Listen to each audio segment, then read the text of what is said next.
My name is Martin Matter with Witness to War Foundation. It's September 23rd, 2024, and we're in Eden Prairie, Minnesota. So with Mr. Tim Wones, Wones. Yes, correct. Yeah, just like Jones, but with a W. Yes, sir. He served with the United States Army with the 13th Psychological Operations Battalion in the Global War on Terror. How are you doing today, Tim? Doing all right. Awesome. I appreciate you taking time to join me this morning. My first question is, where are you from originally? Minnesota, right? Grew up over Minneapolis. Oh, I was adopted. I was born in Wilmer, Minnesota. It's probably about an hour west of the Twin Cities, and then I was adopted when I was 2, I think, and grew up over in North Minneapolis, and then we moved halfway through high school to Coon Rapids, and then. All right. So, tell me about your folks. What are they like? I mean, I couldn't have asked for better parents. They were great. They were hardworking, owned their own business. It was good. All right. What did they do for work? My dad, he was apartment. When they first got married, they were living in an apartment, and he started helping out around the building to get a little bit of rent knocked off, and that ended up turning into a small business. And then my mom, she started getting into the management side of it, so collecting rent and doing interviews for prospective tenants and whatnot. And that ended up turning into a business, Bob's Apartment Maintenance Service and S&R Management. That turned into a business that ran for till about 2000. And they were married in, oh man, I think they were married in 68, 69, somewhere in there. So yeah. Awesome.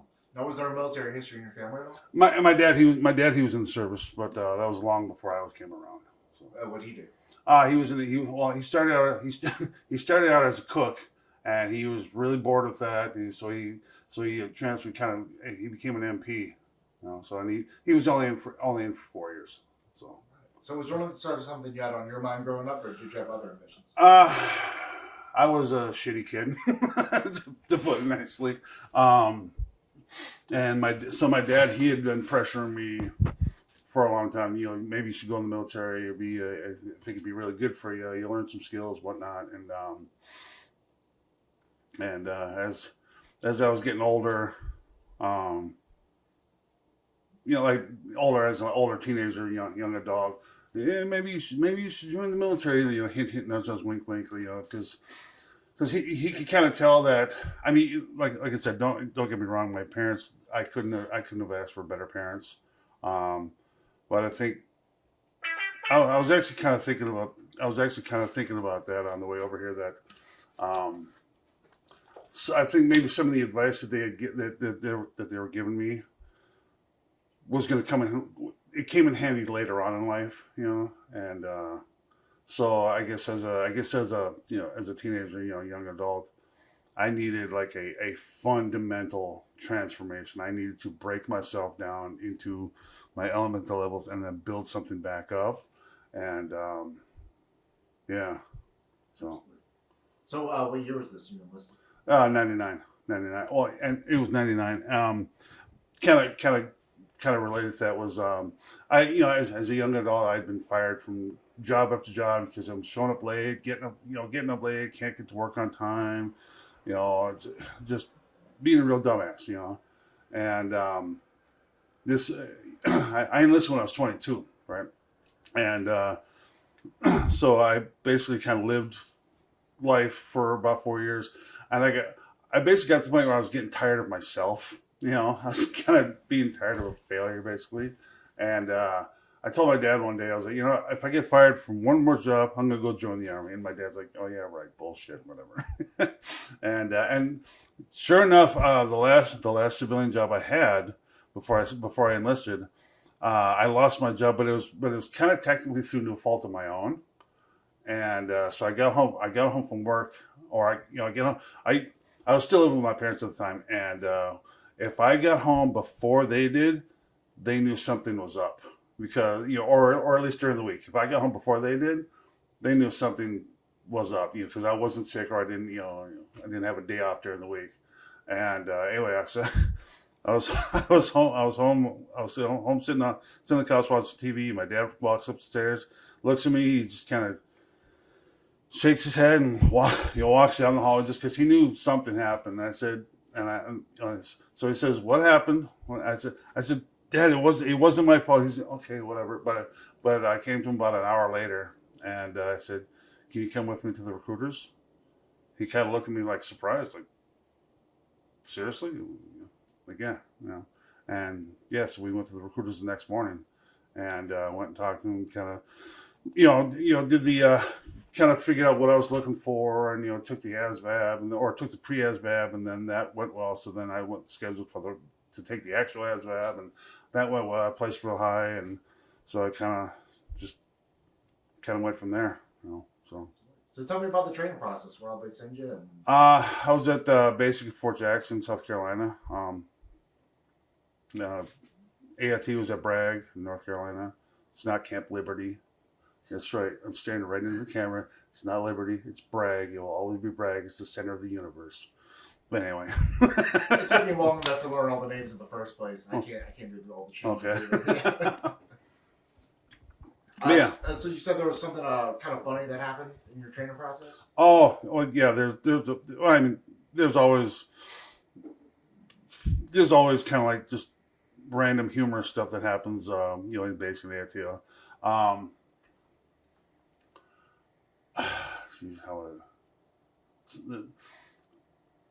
It's something. It's something I learned from a friend of mine that was in the unit after I had been out of training for many years.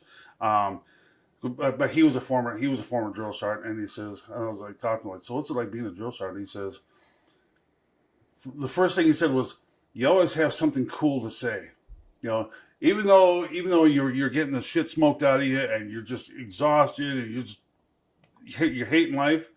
The drill sergeant, it's always something funny. He's always got some sort of funny comment, and so you find yourself laughing, even though your muscles are burning and you're hating like oh God, I hate this, and you find yourself laughing, But my drill sergeant Z-Barth, E7 type.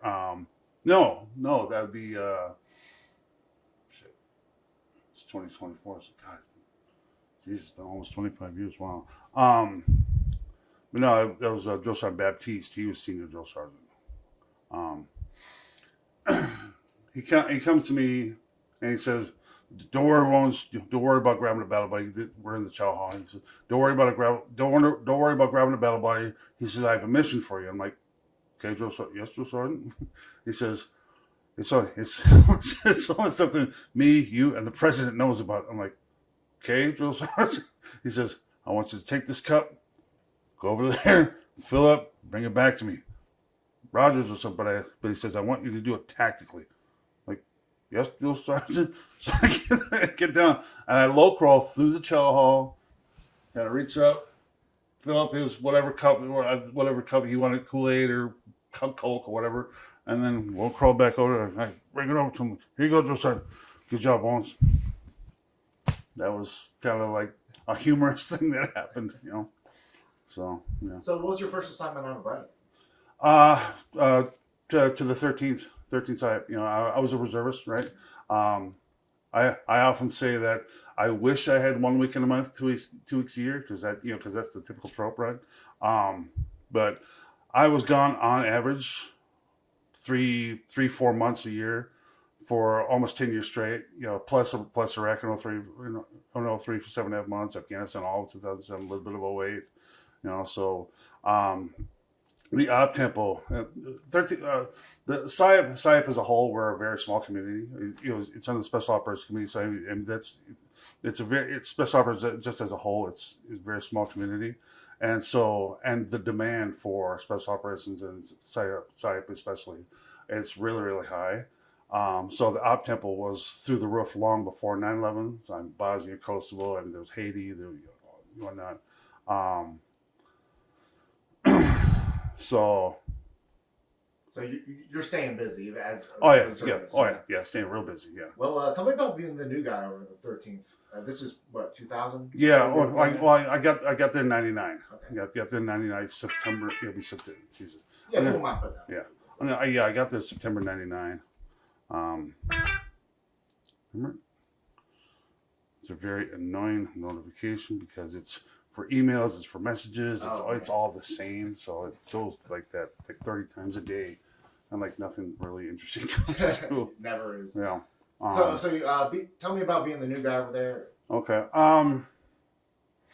I mean, it was good. I mean, I don't really have any kind of negative experiences being the new guy. I had really good NCOs that kind of took took me under the wing and started to mentor me and whatnot. One of the first NCOs to really take me under the wing was Sergeant Bingham. He just passed away just a couple months ago. So that one hurt because he was like one of the first real NCOs to kind of take me under his wing and really mentor me and kind of start to turn me into the soldier and then into the eventual NCO that I was. And so so over the years we formed a friendship and everything, and so yeah, that one hurt. But yeah, it was good. It was, like I said, I can't really think of anything real negative to think of that happened, like showing up fresh to the unit and whatnot. Yeah, so. Awesome. Well, let's hop forward a little. I want to hear about the day of 9/11, where you were, what you remember about the day. Yeah, that day. Yeah, I was actually at work because, like I said, I was a reservist. I was at work working at Pep Boys. I was unloading the truck at the back loading dock, and then my boss come back because he knew I was in the reserves, and he says, "Hey Tim, the Pentagon just got hit." I'm like, "What? What the fuck are you talking about?" Because I'm thinking he's trying to pull my chain, right? And no, go up to the waiting room because Pep Boys it's a store plus a shop, and so I go up to the waiting room or waiting area where they got a TV and watching, like, holy shit, the first tower had been hit, the smoke rising from the Pentagon. Like, and right around that time, that's when the second tower got hit. And I'm just like, what the hell? We're being attacked. What the hell? We're at war, right? So I turn around, go up to the desk. I call the unit. I call Sergeant Taylor. I'm like, Sergeant Taylor, where are we going? She said, "Don't worry, Wallens. We're trying to figure out what the hell's going on. We'll let you know." And yeah, that was a crazy day. That was a real crazy day. That's a day I'll never forget. No, that was just especially as a reservist, your name's on the paper. You're already in a unit. Yeah. I mean, just because we were living in Andover at the time, and it's kind of a northern suburb of the city, so there wasn't a lot of traffic. So by the time I got home that evening, just that eerie silence, because we lived under a flight line, so we normally had aircraft flying pretty regular over. So, but just that eerie silence of just nothing except the occasional, like, there was a pair of F-16s that they were circling the Twin Cities area. That just, yeah, that was a day I'll never forget. So tell me about the years that followed. Preparing, obviously, you went to Iraq first. So yeah. Just tell me about building up to that. Yeah. We let's see here. I wasn't part of the initial push in Afghanistan, but over the course of 2002, we were doing additional drills and whatnot, and no, not additional, but we're drilling, but it was kind of funny because Bosnia and Kosovo was still going big, or we were still rotating heavily into there as well. And so I would go to the unit, and I'd see my name as primary for Bosnia, then alternate for Kosovo, then primary for Kosovo, alternate for Bosnia, and it would alternate back and forth over the course of that year of 2002.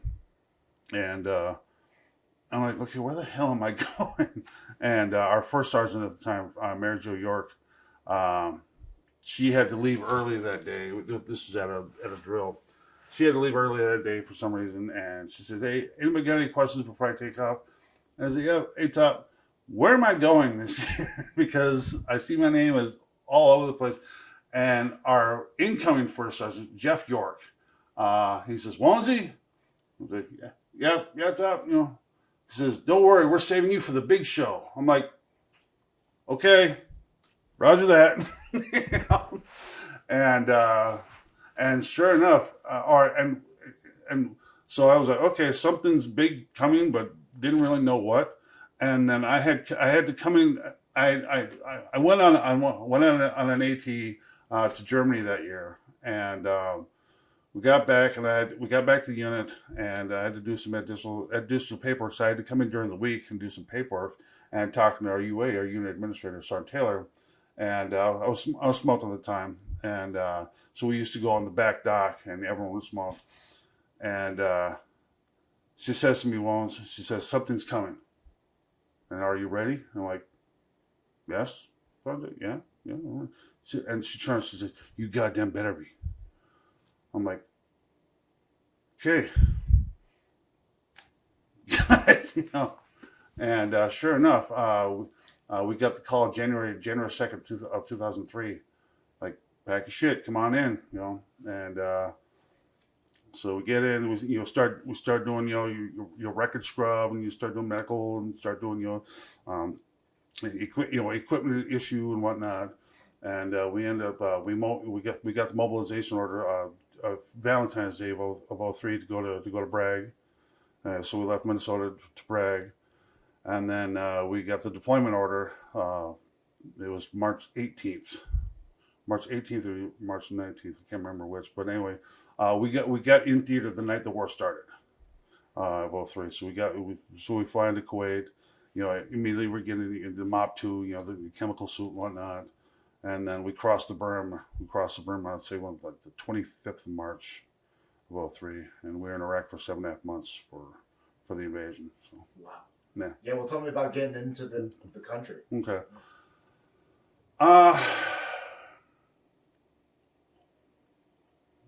It was definitely different. Yeah.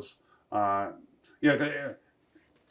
was in junior high during the Gulf War, and so you were watching it on TV. Oh my God, So, and then as the years follow, you always hear like Iraq, Saddam Hussein, he's an evil guy, and then you'd hear like news reports of like when he gassed the Kurds, and then he used chemical weapons on his own people. You think, oh my God, that's evil shit. And now fast forward 13 years later, all of a sudden I'm going to that same place, right? And during that train up, chemical NBC stuff was drilled into our heads really, really, really, really serious, because we were also told that he wouldn't use just one thing, like he wouldn't use just sarin gas, or it wouldn't just be VX nerve agent, whatever. I guess from what we were told, he used to like make cocktails.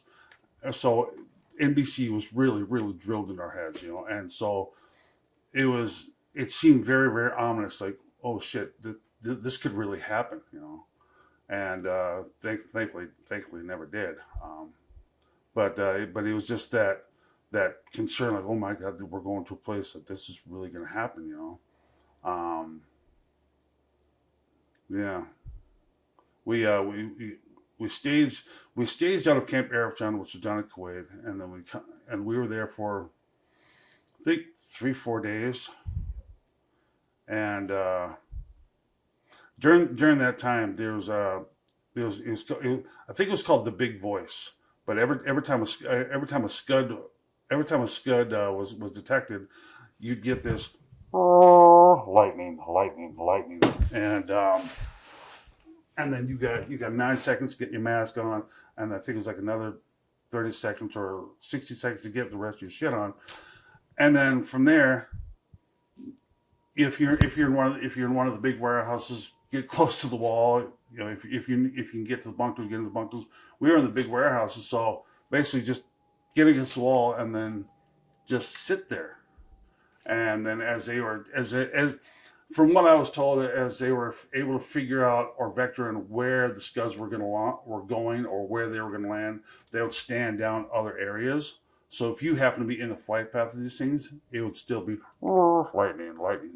So then it could be 5 minutes, 7 minutes waiting for this shit to happen. And so you have all this time to sit here and think, like, okay, is this going to be the one? Is this how I go, And that happened, I want to say 10, 11 times. And then that's before you even get in. yeah, that's probably across the berm, and so it was like even thinking about it now, it's I've been seeing a counselor to the VA for years, and I was diagnosed with PTSD, I'm always really adamant with them that I wasn't with like third ID charging into Baghdad, and but I have had flashbacks, but I've never had ones where like I'm diving under tables saying they're coming through the wire, nothing like that, but every once in a while, for just a brief moment, I'm right back there, Well, it's a high stress Yeah. situation. So, Yeah. Well, tell me about where you guys were operating in Iraq. Okay. The further our headquarters company, well, we mobilized. I think we mobilized 108 people. And that was as a battalion. So I mean, 108 people is not typically a battalion. It's typically like maybe a strong company, a company or two, But we're like I said, our op tempo had been through the roof long before 9/11, and we were only at about 60% strength through that whole time, And so, like I said, 108 people for a battalion, so that's 60%. Anyway, so our headquarters company, they stayed down at Arabtown, and then the furthest north we moved as a battalion was in between Basra and Nasiriyah, just off Route Tampa. And then I was with Bravo Company. We ended up moving down to now just outside the port city of Qasr, where we took over from the Brits. They had called it Camp Freddy, but it was renamed Camp Buka, and that was named after a guy named Ronald Buka. He was former SF. I think he was SF National Guard guy, but he was a firefighter killed in the Trade Center. But then Alpha Company, they were bounding behind Third ID all the way up to Bayap. Yeah. So what do you remember about the missions you guys had out there? Well, at the time, PSYOP, or we were known as, we were EPW oriented, meaning oriented towards our enemy prison of war. So we would be responsible for broadcasting music into the camps, and then also doing the camp teams. We were basically known as the TPTs, or the tactical slap teams, and so we would be responsible for being down in the camps. And if a riot would kick off, we'd be broadcasting lay your weapons down, or you'll chill out, whatnot. We'd play music. If nothing was going on, we'd play music and news into the camps just to kind of keep the prisoners quelled, And then the interview teams, they were the ones that they'd be interviewing the prisoners and doing pre-test of PSYOP product. Hey, here's this leaflet, or here's this handbill. Are the colors correct? Is the dialect correct? Does everything make sense before something like that would be released into the general public? Because with PSYOP, you want to make sure psychological operations, I guess the best way to put it is the civilian equivalent would be marketing, right? And so if you're trying to market a product to a very specific, demographic, it needs to be spot on, right? It's got to be the right language, and even if it's in the right language, it's got to be in the right dialect. Colors have to be because we as cypers we also do country studies, which we will pick a country and we will study it to the nth degree. We want to know what your local legends are. We want to know what your local taboos are. We want to know, what you hold sacred. What are your common sayings, common slang, stuff like that. And so all this pre-test stuff, you want to make sure that the product is spot on because you run the risk of offending like an entire city, maybe an entire nation, creating an international incident, and that kind of goes back to the it's soft imperatives or special operations force imperatives, and one of the ones is understand the political implications of your actions. Yeah. So you're running the radios, keeping prisoners quelled. Yeah. Did you interact with many prisoners at all? Oh yeah. And what was cool was at the time, they were excited as hell to see us. They, you know, we had very few negative reactions or interactions with the Iraqis at the time, just because they had been you know, suffering under Saddam for decades, you know, and so they're looking at Americans as basically liberators. Um, well, it's kind of funny though, is we didn't see it personally, but I know that there was a lot of looting and things that happened. You know, once Saddam was taken out of power, because I think the Iraqis didn't understand the concept of freedom. You know, and I guess like hold on, what am I trying to say here? Um, with freedom comes with a lot of responsibility as well. You know, it's not just run around mass chaos and do whatever the hell you want. It's, you know, be a good person, be a good citizen. Yeah. Yeah. All they know is monarchy and dictatorship. Yeah. So, yeah. So tell me about some of the people you're serving with during this tour to Iraq. Who stands out to you? I was there with Bing. You know, so he's a good guy. Let's see here. God, there's so many stories and so many memories. It's hard to kind of pick out one or two individual ones, and sure. You know, see, I met Lynn yesterday. I think Lynn was who? there with you. Lynn McIntyre. Yeah. I think she was.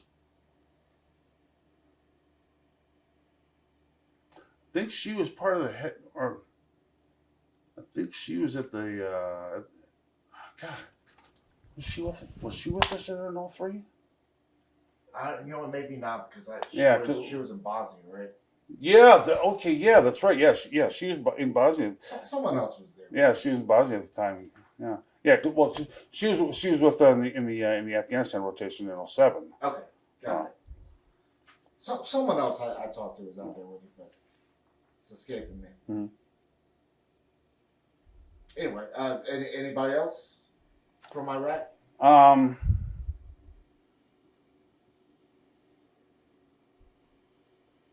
Yeah, it's hard to pick out one name or one, you know, just one memory. No worries. No. So before we leave Iraq, any stories that were important to you wanted to get to?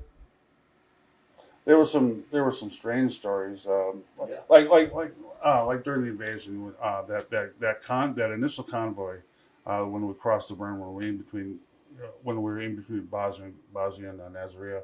I was up in the turret of the Humvee the whole time, and every once in a while the convoy would have to pull over for some reason, and on the way back, once we were moving down to Qasr, we were on the opposite side of the highway, and about Tampa, and the convoy had to pull over, and I'm up on the saw, and I'm just kind of looking around. A vehicle rolls to a stop directly across from us, and comes to a stop. The guy gets out with a sledgehammer, and I'm sitting there thinking, like, oh, you can't be serious. He's not going to try to run over here and attack us with a hammer, because I mean, I'll cut him in half, you know. He gets out, pops his hood, and wham, wham, wham, hammering his damn engine with a hammer, and he motions to the guy inside, like, start it up. He gets back in his truck and takes off. I'm like, as I watch him, I'm thinking, did anybody else just see that? It was just like, what the fuck? You know, that was like, I guess that reminds me of another story, or another one of those, like, just like, what the hell kind of thing is. Sometimes you'd be out on mission, like out on Route Tampa. It's wide open. Southern Iraq is wide open desert, so you'd be an hour away from the nearest town or nearest city, whatever, and all of a sudden you just see a guy out walking. Like, where the hell did he come from? Or a guy on a bike just riding along. Like, where the hell did he come from, or where the hell is he going? Just like, is anybody else seeing this shit? It took us hours to get here. Yeah. It's one of those. I guess that's the kind of stories I like to tell, because people get enough of the bombs and the bullets and the shootings and the people dying. It's the weird stories that the most people don't get to hear, and it's like the old saying, like, months of war is like months and months of boredom punctuated by moments of sheer terror, and it's those months and months of boredom it's like sometimes it's just like the what the fuck stories come through, It's like a fever dream. Yeah. Just I guess that draws me, like the conditions at Buka were, oh god, atrocious. It was built on a landfill. I've never seen so many flies in my entire life. This would be the first time I came down with dysentery. It was called kind of the bunga bunga or the buka bunga, where it's basically explosive vomiting and diarrhea simultaneously. People die of dysentery to this day, so that concern kind of crosses your mind,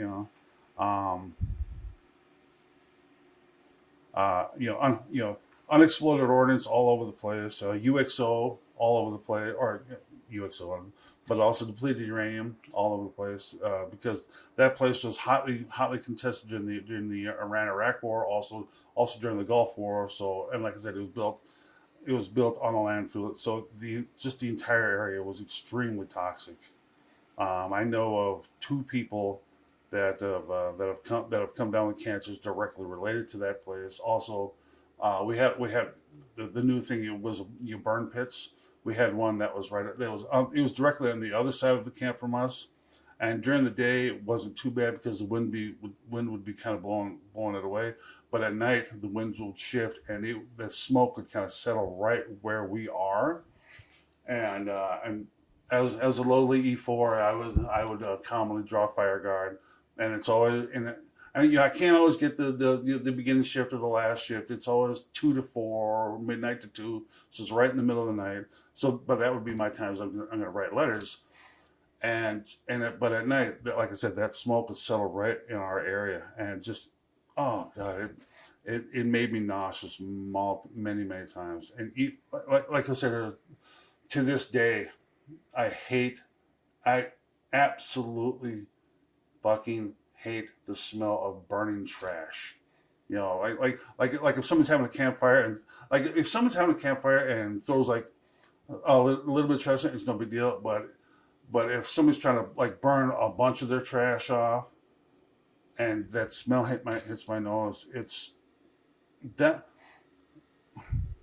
the PTSD thing. That's part of that's something that will, for just a brief moment, I'm right back at Boca, and just it's a unique sensation that is tied to like very high stress. Yeah, it's the just the misery of that place. It brings me right back to the memories of them. So the smell will kind of bring me right back to the misery of that place. Daily temperature of 120, 130 degrees, it's just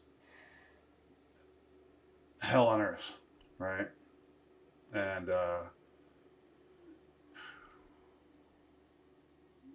yeah, I hate the smell of burning trash. Yeah, it's just, yeah. Well, tell me about coming home from Iraq. What was it like getting back to the world? Also burn shitters. So I got to do that multiple times. I got my tech deep down pretty good. I got pour a little bit of JP8 in, stir it up, a little bit more JP8, which is kind of diesel fuel. Stir it up, and then crumple up some toilet paper from the MRE, toss it in, a little bit of JP8, and that will light with a lighter. And it works pretty good, as long as you stay upwind or downwind. You want to be upwind from it.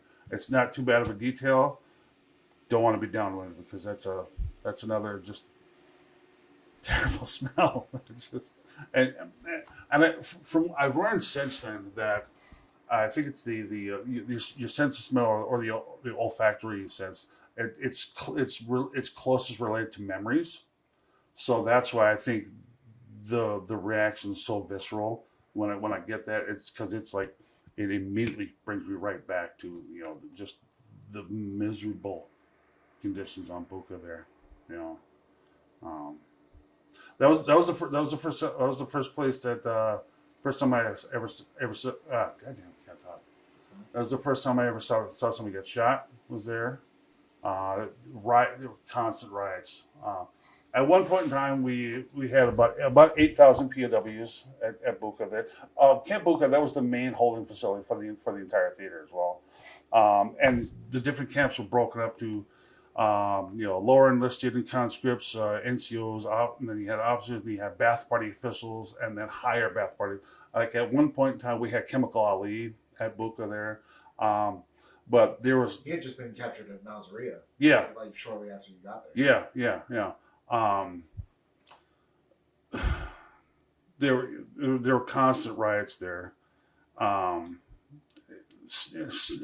Stupidly, when the camps were built, you had these real big, we call them circus tents, but they have the big kind of Arab tents, but they would leave the big wooden stakes in the ground, and so those became weapons for prisoners.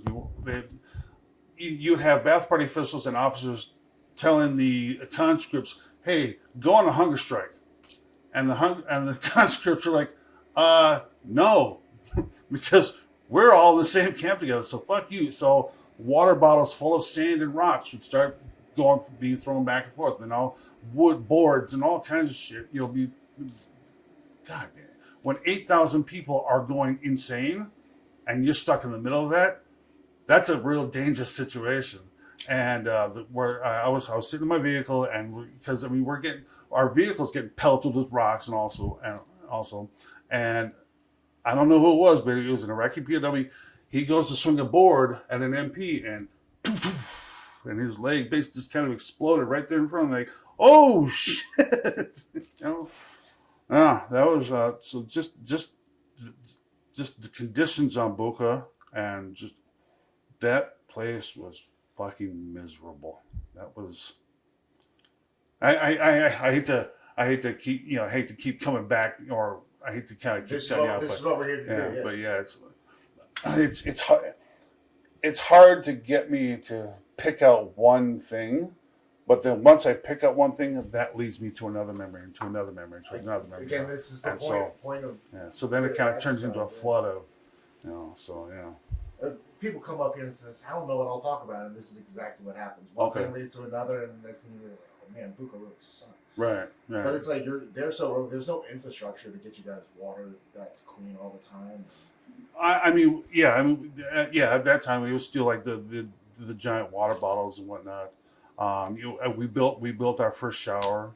A few people were smart enough. They brought the little camp showers from home, which worked pretty good. But those eventually kind of broke, so we started using buckets, and the initial shower we took the tarp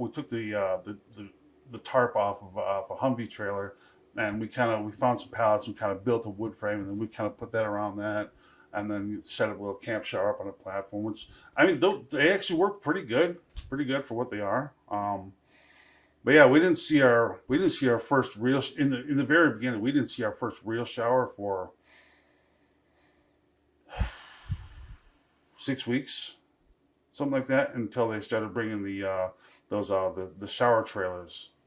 Yeah, and then but all things considered, a lot of people showered pretty much the entire deployment. So you guys at least had that. Yeah. But that was kind of the funny thing too. Is the shower from where we were on Buka, the shower trail was kind of almost on the opposite end, and sandstorms every day in and day out, which would last for hours. So you get up in the morning, you grab your shower, and by the time you get back, you're already covered in sand again. So it's like, it was at least enough to wash the funk off, but you just get covered in sand again. So yeah. And by all accounts, that sand is not coming out of any of your clothes. Oh yeah, it's stuck with you. Yeah, and it wasn't like beach sand like here in America. It was like this moon dust, like it's like talcum powder and flour and just it mixed with a little bit of grit, you know. So yeah, and it gets everywhere. I mean, I had sand in my ears for weeks after I got home. That was the very first time I ever shaved my head completely. A friend of mine, Steve, he'd shaved his head because he said he was finally able to clean his scalp, and because I remember watching him after he shaved his, there was like this grime, like almost like attached to his scalp before he shaved his head, you know. And I was like, oh, so that's a good idea. So sure enough, and my scalp actually felt clean for the first time, you know. Yeah. It's wild. Yeah. Yeah, Buka sucked. That place just overall just fucking sucked. Well, I want to make sure we can talk about Afghanistan. So Okay. tell me about coming home from Iraq. What was it like in that deployment? That was my very first deployment, or very first combat deployment, and so I didn't know how I had changed. I thought it'd be I thought like I get home, all right, cool, let's go and hang out, whatever, you know. And we got home September of 03, and a friend of mine, Jimmy, called me up and said, hey man, let's all go to Perkins and celebrate you're home. I'm like, all right, cool. And so, or not Perkins, but we went to Denny's. It was Denny's in Anoka, and we get there and we take the big corner table. There's about 10 of us, you know, in the corner there, and everyone's. I'm like, cool, you know, I'm happy to see everybody. But as the minutes tick by, everybody's talking to each other. So and so is sleeping with so and so. So and so's talking shit about so and so. It became like this flood of just I physically kind of did this at the table, right? And everyone just kind of stops and looks like, hey man, you okay? And I'm like, I gotta go. I gotta go because I didn't, like I said, I didn't know how it had changed me. So I was kind of learning on the fly, and I just knew that at that point in time, it was too much. It was too much, and also I think it was also what everybody was talking about was so inconsequential to everything else that I had just been dealing with, that it was like, how can you? Why this is meaningless shit? But you guys, you're so passionate about this meaningless shit, you know. And so I guess just that whole combination was it was too much. And so I went home, you know, and my girlfriend and my son, and we spent, you know, quiet nights together. I mean, as time went on, you know, things got better, but just that initial day out, that was, I had never felt that before. I had never felt so overwhelmed. It was weird.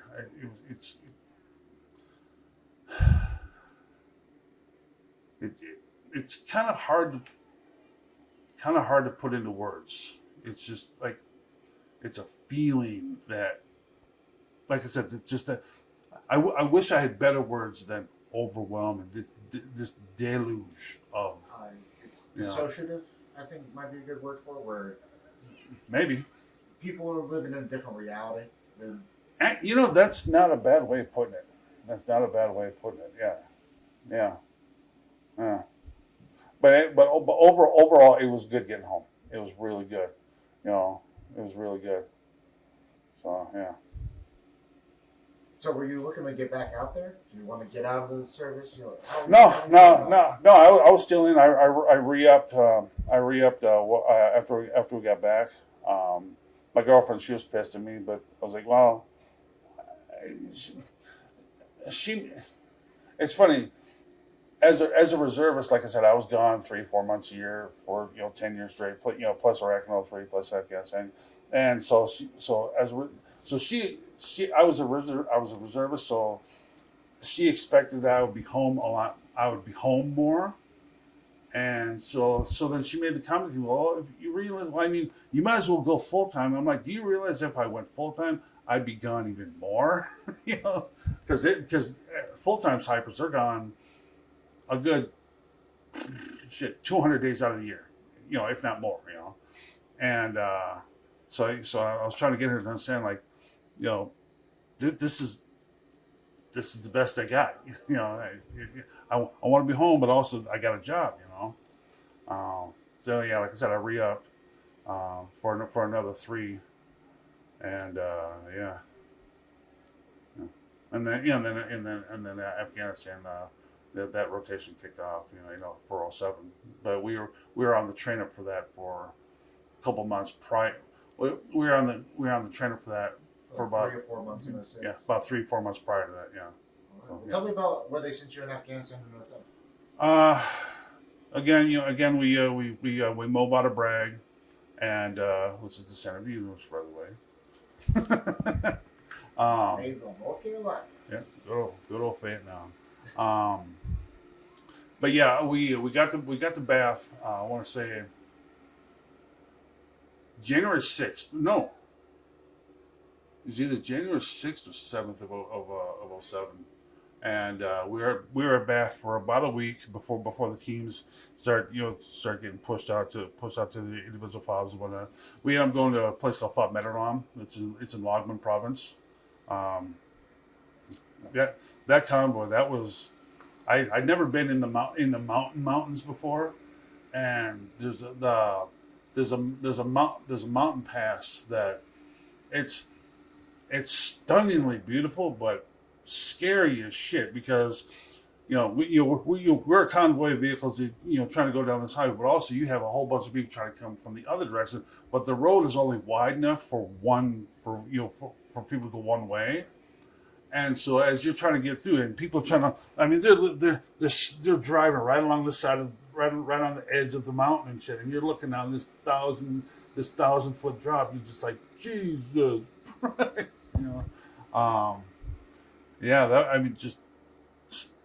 I always tell people Afghanistan, it's a stunningly beautiful country, just unbelievably beautiful. It's too bad for the wars because God, yeah. I want to say probably Afghanistan is probably one of my favorite countries I've ever been to, just from a visual standpoint and from like a historical standpoint. Just because, Afghanistan goes back to the days when Genghis Khan and Alexander the Great. I mean, we have driven past ruins of old compounds of Genghis Khan. And so you're sitting and think, like, just from a historical context, it's like, holy shit! I'm in like this like ancient. Well, also with Iraq, ancient Mesopotamia as well. But I think. But no one's tried to conquer it as many times as Afghanistan. Yeah, exactly. Yeah. One second. Well, yeah. So you're out there. Tell me about the team you're on for this deployment. I started out as a team. Was it 1323, and then, detached with 1320, team 1323, and then as soon as we get in theater, we had a major that apparently didn't have a job, so they're going to manufacture a job for him. So the detachment gets split in half, and so we go to one place and they go to another, and so the team turned into 1333 and 1330 or some shit. Anyway, now where was I going with this? Just talk about the team. Who's on it with you? Be me, James Thomas, and Sir Matthias, Brad Matthias. Him and I had been friends for several years prior to that, because he got to the unit in, I want to say 2000 or somewhere 2001, something like that. So we got to know each other. He was a friend of mine. But I was that's what it was.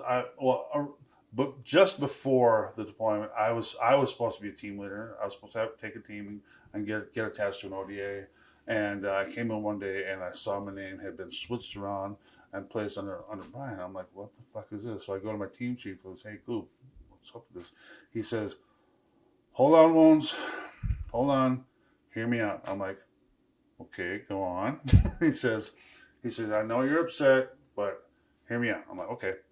He says, we're putting you there as we're putting you there as a logic check on him. I'm like, okay, because I hate to talk bad about the guy, but he wasn't the greatest of NCOs. He wasn't the greatest of team leaders, and so Coob knew that I'm not trying to toot my own horn or anything like that, but I'm a much better cyber, a much better NCO, much better soldier. Well, I was a pretty decent soldier, but like I said, I hate. Oh shit! Oh, sorry.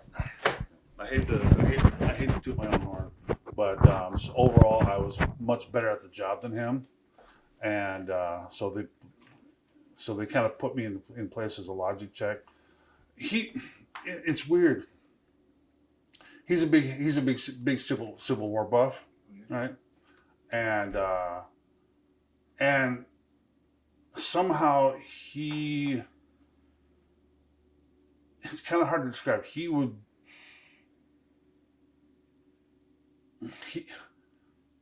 For some reason he thought that maybe we should maybe incorporate Civil War tactics into our time in Afghanistan.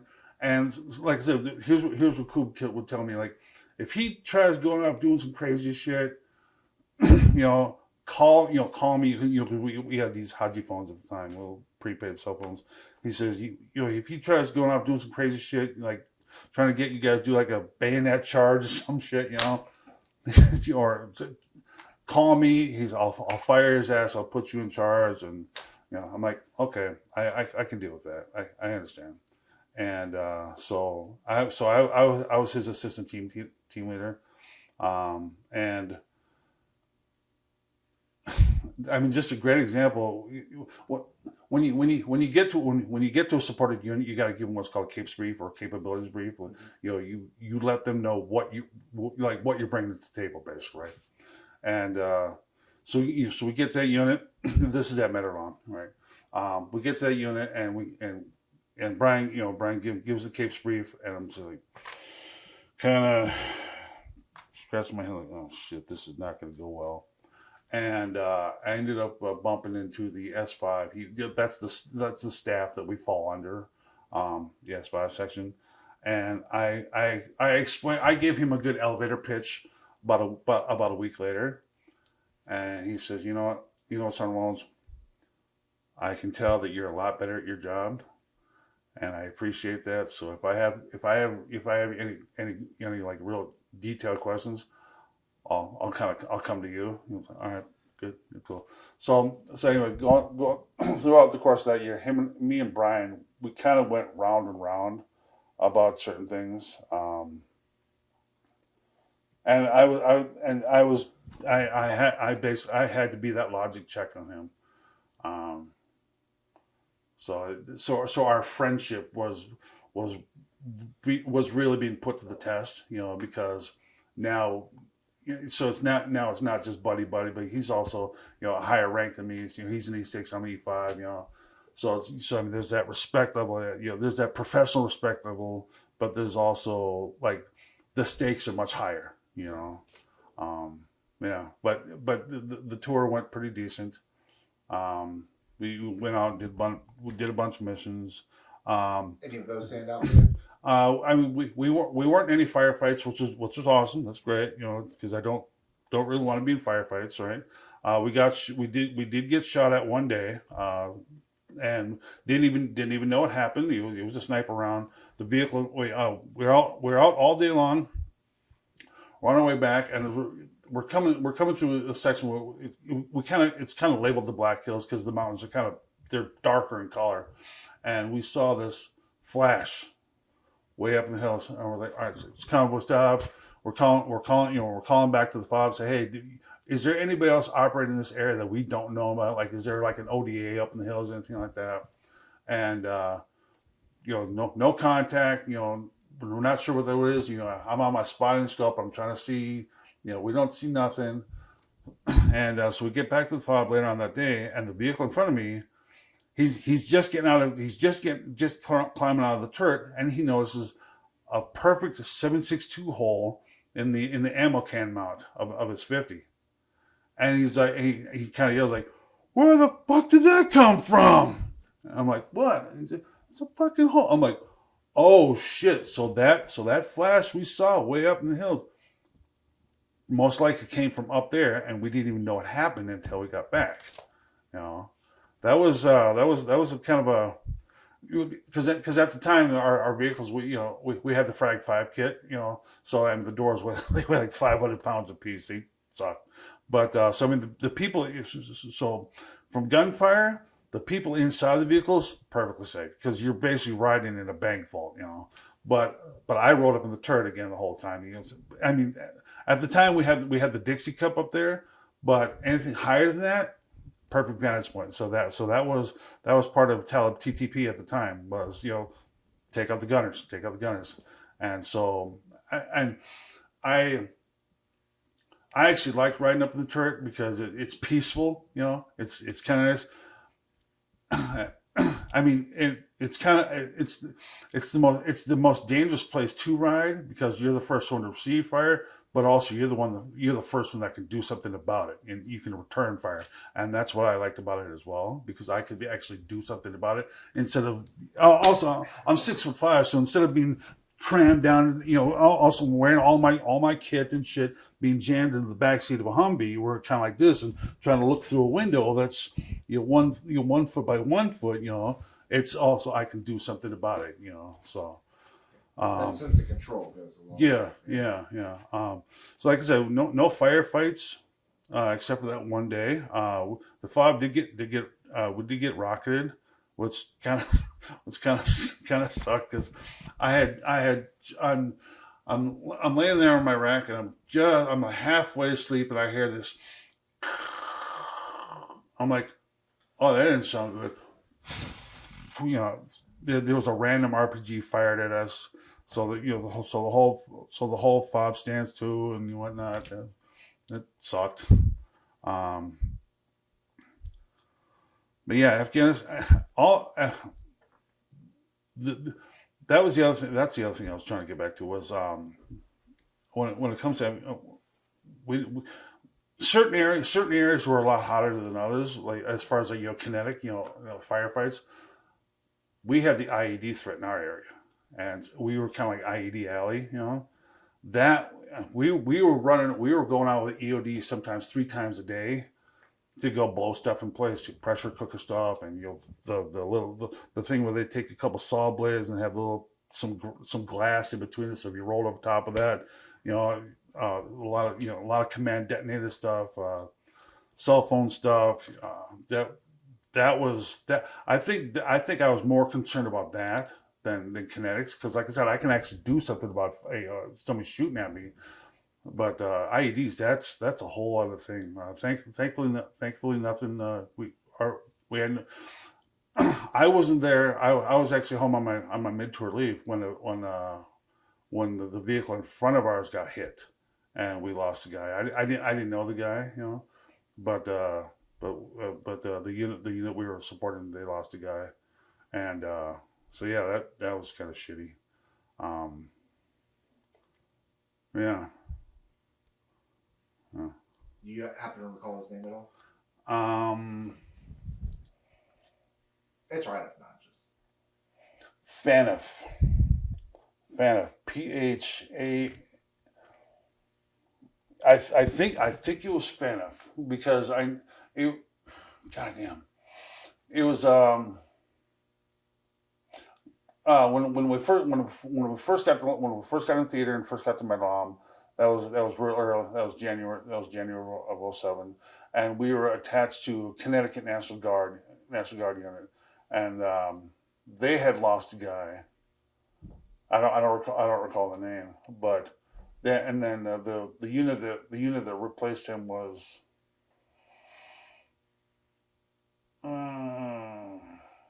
not Indiana National Guard. No,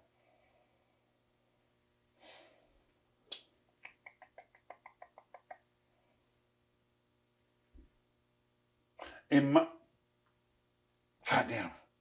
It might have been Indiana National Guard. It might have been, but also we were also attached to 10. Well, initially it was 10th Mountain in the beginning, and then 173rd took over, and then there was also a 4th Brigade. We ended up getting attached to 4th Brigade 82nd later on that year. It was called the TTF, the Theater Task Force. It's basically like a company-sized element that goes around the company where they need to plus up on people, so we got to test them. That was a cool job. But yeah, I think it was FANUF, PHANUF. I think it was FANUF. I know the name. I know the dude's name was, the last name was FANUF. I know that for certain, but I can't remember if he was from the unit that we initially ripped in with, or the unit that replaced that. Oh, that's something we can look at. Okay. On both sides. Okay. So we don't have a ton of time left, so I want to talk about coming home from Afghanistan. Okay. You used your second deployment, things got pretty connected. Yeah. What happened? Yeah. Oh, getting back from Afghanistan, that was I had learned the lessons from coming back from 03, and so getting back in 08. I stayed home. Cause my girl and I, we weren't together at the time, and my son was living, but we were close, But anyway, so I was living on my own at that time. So when I got home, I stayed home, and I didn't let it. I mean, other than my immediate family, nobody else knew I was home, and I wanted to keep it that way. I intentionally did that just so I had time to decompress, right? And that helped significantly. That allowed me the time to get home, sit on my couch, watch my TV, just kind of mentally process the things that that had gone on last year. So it was good. It was good. I mean, yeah, I was still in contact with my family. It was it's not like I went into like complete isolation from everybody, but like I said, my immediate family knew I was home, and so I was in contact with them, and we talk every day. I'm good, I'm just watching TV, I'm having White Castle, I'm enjoying being home. So like I said, I really learned the lessons from all three. So getting back, in a way, that was a lot easier, So yeah. Did you end up doing any other deployments? No. Actually, I got out June 6th of 08. Right before they went back to Afghanistan. Yeah. They ended up. God, I want to say. Yeah. They got back in 9. Yeah. There was when we got back, there was another company that was already spinning up, and like I said, I got out June 6th of 08, and I got out with the intention of going back in a couple of years, just because I was going to take a break. Because like I said, I was gone on average. When I say 3 to 4 months, that's not only the ATs or annual trainings where you have to do, but there's also additional trainings you can do, and there's also NCO schools. There's all kinds of other things you can do. There's training apps where you're teaching a supporting unit how to properly utilize their SIP assets once they get in theater, So yeah. So, where am I going with this? Fuck, I keep getting lost in my thoughts. You chose to get out just to keep your tempo down. Bam. So like I said, I got out with the intention of going back in, but it was just because I needed a break. I was getting kind of burnt out. I mean, to be frank, the last couple months in Afghanistan, my give a fuck meter was unplugged and put away. Right, I would go to the chow hall in the middle of the night, just PT shorts and a brown and tan T-shirt and flip flops. I just didn't give a fuck. I didn't. I was starting to let my hair grow, and I could tell that my what's the word Temperament. no, not temperament, but my bearings, my soldier, my soldier, I could tell that my professional bearings were starting to wear thin, you know, and so I was like, okay, I need to get up before I do something real stupid and ruin a career, you know, and not like I was going to get into a fight or anything like that, but just like Mouth off to the wrong person, mouth out to just say like battalion, to Colonel Scott or something like that. Even though I'd never met that guy's awesome. He was, I remember when he first showed up. God, Colonel Scott was fucking awesome. But yeah, it's like I said, I never mouth out to him, but I could tell that I was gonna say something stupid or do something stupid. You know, show up late or just. I needed to be. I was getting burnt out, so I needed a break. You know, and then as time went on, you know, the hair started growing longer, but then my body started falling apart. So all right, you know, probably not going to go back in. And then yeah, it just never went back in. what have you been up to since? Oh wow, you know, raising a kid, and I was working full time. Then I ended up going to school for welding, but then I changed my major to went to school for machining. And then that was right around the time where my body really started falling. But I'm 100% disabled. It's just, I got crushed discs in my lower back. I have what's the degenerative type of arthritis? I think it's rheumatoid arthritis. Yeah. Okay. But anyway, so I mean, most all my joints, they're very very wearing down pretty good. I crushed discs in my neck, so I got to the point where basically my left arm was starting to turn off. You know, so I got had disc replacement surgery.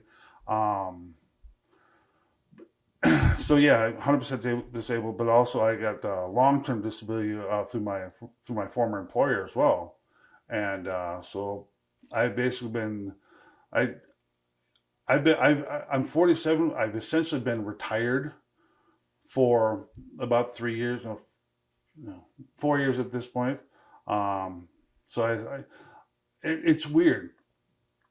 You know, when I was still working full time, you know, working 40, 50 hours a week, like man, I wish I had a month off so I could accomplish all the shit that I wanted to and whatnot. And now that I have all this time, now it's like I can't figure out which thing to start on, you know. But then I also spend a lot of time, like help raising my kid and whatnot. I've been volunteering with my son's he's my son's brother from a different marriage. But I've been helping out with the marching band competitions and so whatnot.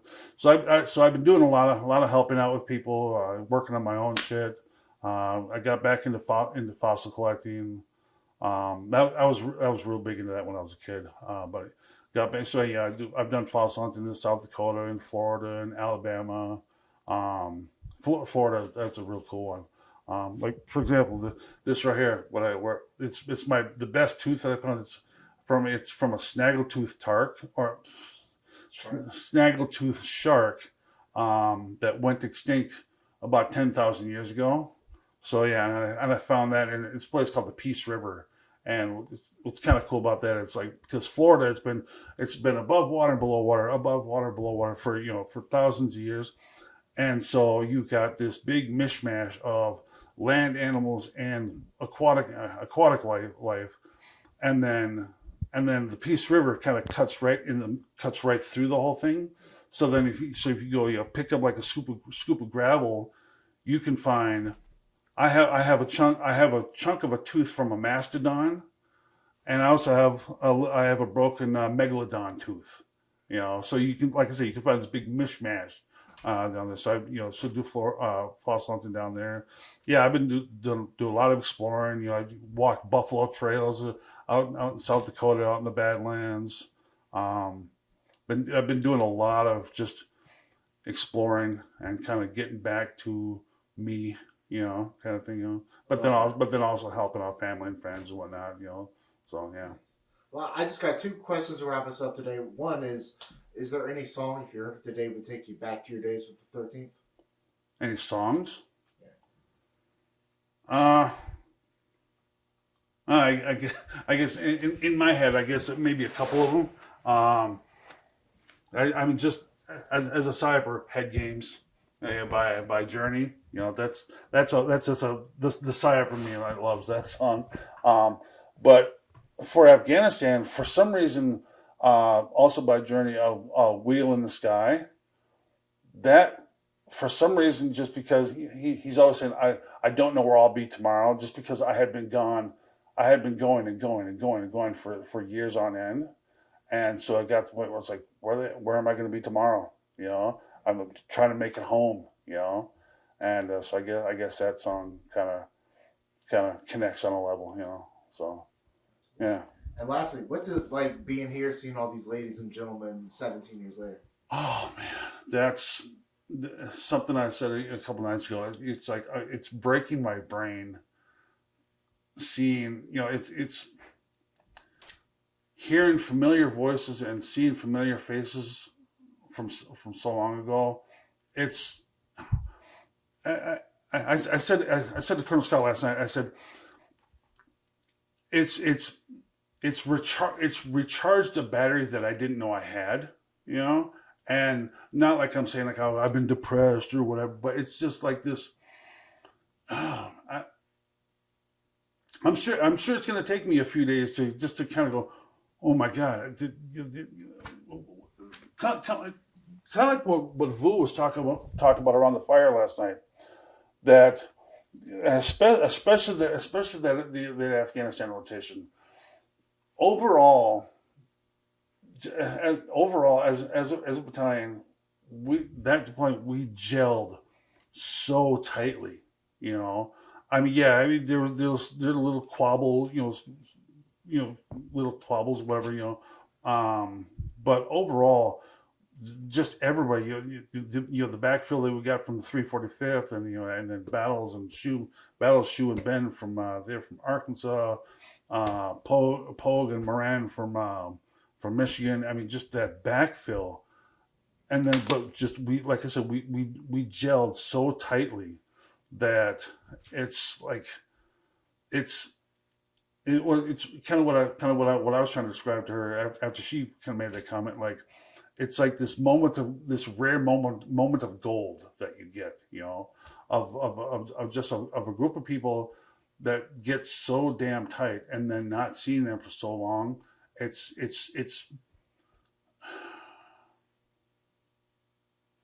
refreshing, you know. It's refreshing. It's refreshing, but it's also at the same time it's weird, you know, hearing these familiar voices and seeing these familiar faces, but yet gray hair and hearing these familiar voices talk about, yeah, me and the kids and you gotta do with the career. It's like kids, gray hair. When did we all get old? Like when did we turn into the old guys kind of thing, you know? And but yeah, like I said, it's been refreshing. It's been a good thing. I made a post about the on that first night that. Hold on one second. Oh, sorry. Mic on. Oh, shit, sorry. Damn. But yeah, I made a post about that after that first night that, you know, like when I say it was good to see everybody, I mean it's good for the soul, you know, and like I said, it's not that I've been down in the dumps and depressed or whatever, but it's very damn good to see people. You know, it's very good to see people. So Well, I'm yeah. glad you're able to make it out. And Yeah. Tim, thank you so much for taking the time to come back out this morning to share all these stories with me. It's an honor. Not and a problem, pleasure. man. But most importantly, thank you so much Yeah. for your service. Greatly appreciate you, sir. It was something to do. I was bored, you know, needed something to do.